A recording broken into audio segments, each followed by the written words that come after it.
Hi everyone, think about all the things your body does every day.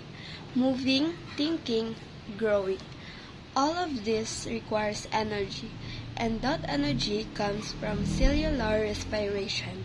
In this presentation, we'll uncover how this fundamental process powers life itself. What is cellular respiration?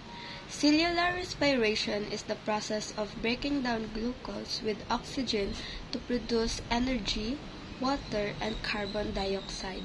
It consists of three stages: glycolysis, the Krebs cycle, and the electron transport chain.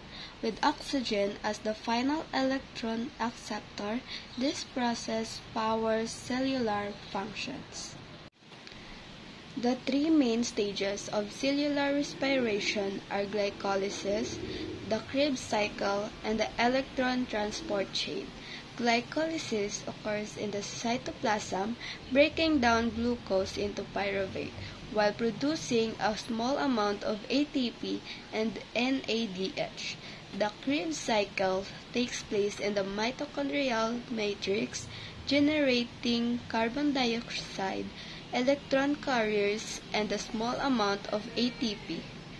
The electron transport chain occurs in the inner mitochondrial membrane, using electrons from NADH and FADH2 to create a proton gradient that drives the production of a large amount of ATP. With oxygen acting as the final electron acceptor, together these stages convert glucose into ATP, water, and carbon dioxide. The two primary types of cellular respiration are aerobic respiration and anaerobic respiration. Aerobic respiration uses oxygen to fully break down glucose, producing more ATP.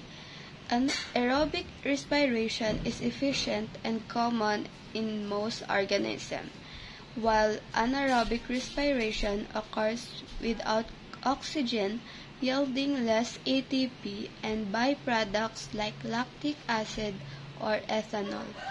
Anaerobic respiration occurs in low oxygen conditions. Cellular respiration is a complex but essential process for life. That's all. Thank you for your time.